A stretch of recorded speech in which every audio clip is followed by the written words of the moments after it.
Good evening students. EDIM के आज के इस ई लेक्चर के सेशन में आप सब बच्चों का स्वागत है। आज जो अपन टॉपिक पढ़ रहे हैं वो लास्ट टॉपिक आपको याद होगा, हमने फिजिबिलिटी स्टडी पढ़ा था। तो फिजिबिलिटी स्टडी में अपन ने देखा था कि मार्केट फिजिबिलिटी, टेक्नोलॉजिकल फिजिबिलिटी और ऑपरेशनल फिजिबिलिटी ये अपन ने पढ़ा था।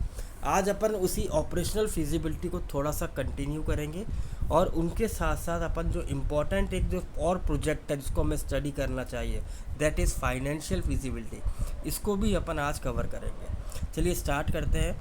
तो जब हम ऑपरेशनल फिजिबिलिटी की बात कर रहे हैं तो हमें इसके अंदर कुछ क्वेश्चंस के बारे में सोच लेना चाहिए, जैसे कि जो आपका करंट मोड ऑफ ऑपरेशंस है जिसके थ्रू आप अभी प्रोसेस को रॉ मटेरियल से फिनिश गुड्स में तो बना रहे हैं, क्या उसके को हमें चेंज करने के लिए हमारे पास सफिशिएंट टाइम है? क्या ये जो प्रोसेस है, क्या ये टाइमिंग हमारे लिए कम है या हम इससे और बेहतर कर सकते हैं? तो जो करंट प्रोसेस सिस्टम चल रहा है वो आपके कस्टमर, आपके मैनेजर्स को परफेक्ट इंफॉर्मेशन देने के लिए है कि आप अभी गुड्स कितनी जल्दी बना पा रहे हैं, क्या सिस्टम आप यूज़ कर रहे हैं और आपको इस सिस्टम के अंदर क्या अपॉर्चुनिटी नज़र आ रही है।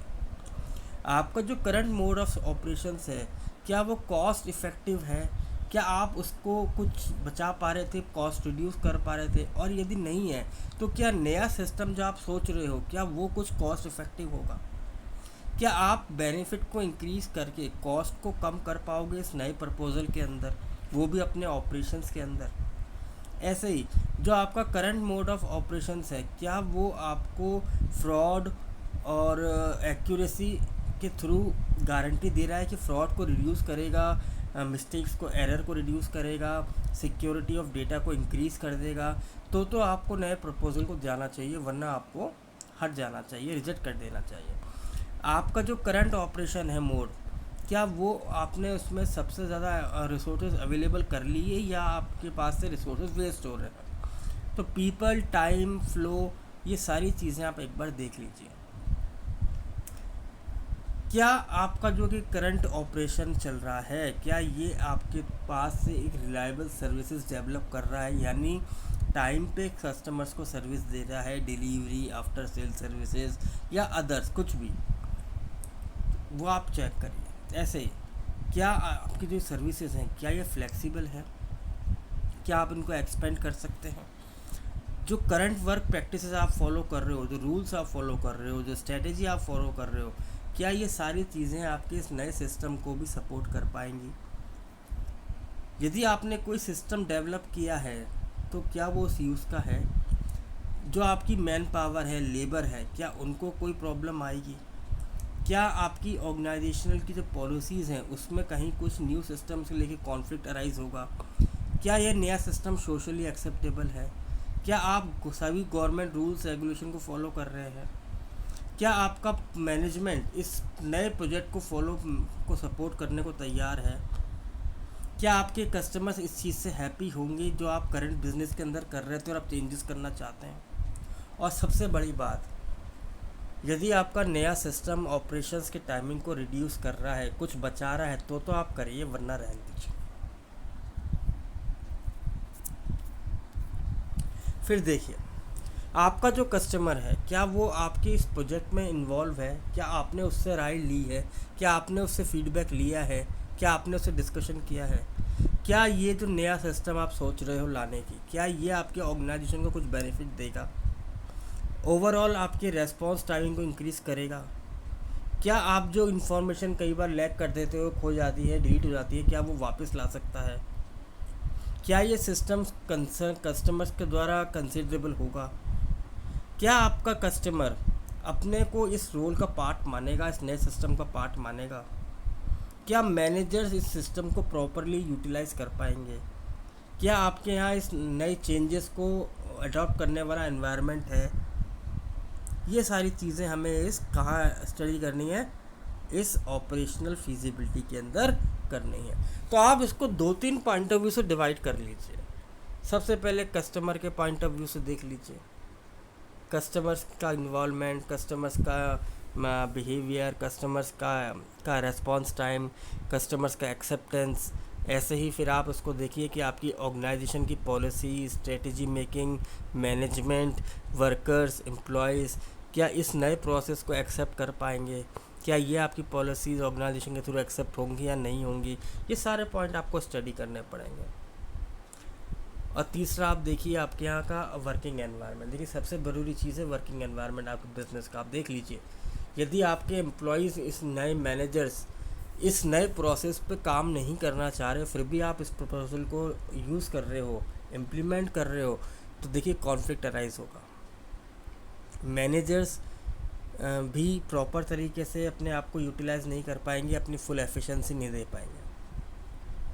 तो जो कोई भी प्रपोज़ल या नया प्रोजेक्ट आप मार्केट में इम्प्लीमेंट करना चाहते हो ना, और यदि आपको लगता है कि आपका ये प्रोसेस जो चेंज आप कर रहे हो ये ऑपरेशंस के रिगार्डिंग है, तो एक बार इन सभी पॉइंट्स को हमें बहुत ध्यान से स्टडी कर लेना चाहिए, तभी एक नया प्रोजेक्ट हमें मार्केट में लॉन्च करना चाहिए। फिर आता है हमारे लिए फाइनेंशियल फिजिबिलिटी।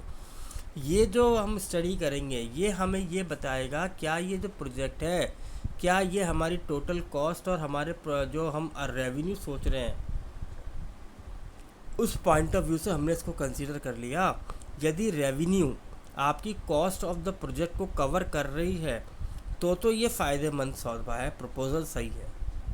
जैसे मान लीजिए यदि आप अपने प्रोडक्शन की कैपेसिटी को इंक्रीज़ करना चाहते हो तो आपने उसमें 5 लाख रुपए इनकर्ड कर दिए, कॉस्ट बढ़ा दी, पर आपको लगता है कि इस 5 लाख रुपए बढ़ने से आपकी जो रेवेन्यू में जो फ़र्क पड़ने वाला है वो सिर्फ 1 लाख रुपए का पड़ेगा, तो आप मुझे बताइए क्या ये बिज़नेस प्रॉफिटेबल है, क्या ये प्रपोज़ल प्रॉफिटेबल है, क्या ये हमारी कॉस्ट को रिकवर कर पा रहा है। तो यदि आपको लग रहा है कि ये जो प्रोजेक्ट है ये फिजिबल है in terms of revenue in comparison with cost, तो आप उसको श्योर मानिए कि ठीक है प्रपोज़ल हम एक्सेप्ट कर सकते हैं। पर यदि कॉस्ट ज़्यादा है और प्रॉफिट कम है, रेवेन्यू कम है, तो प्रपोज़ल रिजेक्ट करना ही सही है। तो फाइनेंशियली वायबिलिटी क्या है, हमें कुछ पैरामीटर्स को जांच लेना चाहिए। जैसे उस पूरे ओवरऑल प्रपोज़ल या प्रोजेक्ट की कॉस्ट कितनी लगने वाली है,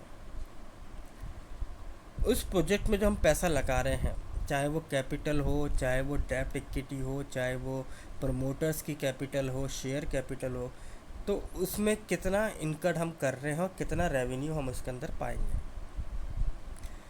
कि जो आपके एग्जिस्टिंग प्रमोटर्स हैं जिन्होंने आपकी कंपनी में पैसा लगाया है, क्या वो इस नए प्रोजेक्ट में भी पैसा लगाने को तैयार है, क्या उनको लग रहा है कि ये रिटर्न आ जाएगा, कितना कैश फ्लो आपकी ऑर्गेनाइजेशन में आएगा इस प्रपोज़ल के बाद, और कितना प्रॉफिट होगा, ये भी आपको स्टडी करना पड़ेगा। फाइनेंशियल वायबिलिटी का प्रोजेक्ट का मतलब है कि आपको कुछ और इन्फॉर्मेशन, जैसे आपकी एसेट, आपकी कितनी एसेट जो है वो लिक्विडिटी में चेंज हो सकती है, जो रेट ऑफ रेशियो है, कन्वर्शन रेशियो, वो कितना है कैश और लिक्विडिटी का, क्या आपके प्रोजेक्ट के पास प्रॉपर फंडिंग है, और इसके अलावा जो सेंसिटिविटी है इन द रीपेमेंट, ये भी कई बातों पर करती है। जैसे मान लीजिए आपका टाइमिंग, आपकी सेल्स कितनी स्लो हो जाएगी, आपकी कॉस्ट स्मॉल एंटरप्राइजेस वाली है लार्ज के हिसाब से, और आपकी इकोनॉमिक कंडीशंस। देन आता है, हम एक एग्जांपल के थ्रू को समझते हैं। मान लीजिए एक हॉस्पिटल है और वो अपने आप को एक्सपेंड करना चाहता है, इस एक्सटेंशन में उसको बिल्डिंग भी लगानी है, बनानी है, तो उसको इस प्रोजेक्ट में क्या क्या फाइनेंशियल बैकग्राउंड फिजिबिलिटी चेक करनी है। जैसे मान लीजिए लेबर कॉस्ट, मटेरियल कॉस्ट, ये उनको ध्यान देखनी पड़ेगी, स्टाफ कितना है और पेशेंट्स कितने आप लोगों के और आएंगे ये नई बिल्डिंग बनाने के बाद, क्या वो रिकवर हो पाएगी कॉस्ट। पब्लिक ओपिनियन भी आप बात कर सकते हैं आप, और पेशेंट को मार्केट सिचुएशन देख सकते हैं कि क्या अभी हमारे यहाँ पे नई बिल्डिंग की रिक्वायरमेंट है, तो हम इतना एक्सपेंस करना चाह रहे हैं। तो एक बार आप अपने स्टेक होल्डर से भी रेस्पॉन्स ले लीजिए। तो हॉस्पिटल के अंदर स्टेक होल्डर्स कौन से हैं, जैसे doctors, nurses, hospital staff, patient, visitors, hospital के जो और अदर बोर्ड ऑफ डायरेक्टर्स हैं, आप उनसे भी बात कर लीजिए। यहाँ तक कि आसपास से कोई लोकल कम्युनिटी हो, उनसे भी आप देखिए क्या नई बिल्डिंग एक्सपेंड करने से हॉस्पिटल में लगने वाली कॉस्ट हम क्या रिकवर कर पाएंगे। तो यहाँ पे एक फार्मूला आता है कॉस्ट वर्सेस वैल्यू। तो सिंपलेस्ट टर्म में हम इसको समझेंगे कि जब भी हमें देखना है कि प्रोजेक्ट फाइनेंशियली फीजिबल है या नहीं, तो पहला हम पॉइंट देखेंगे कितनी कॉस्ट लग रही है, और दूसरा उस को कंप्लीशन में कितनी वैल्यू हमें मिलेगी। एक बार आप इसको देख लीजिए। यदि आपको लगता है कॉस्ट से ज़्यादा प्रॉफिट ज़्यादा है, रेवेन्यू ज़्यादा है, तो प्रपोज़ल इम्प्लीमेंट करिए, और यदि वाइस वर्सा लग रहा है तो प्रपोज़ल रिजेक्ट कर दीजिए। तो यही है बच्चों आज का topic. Thank you very much. I hope आपको समझ में आ गया होगा।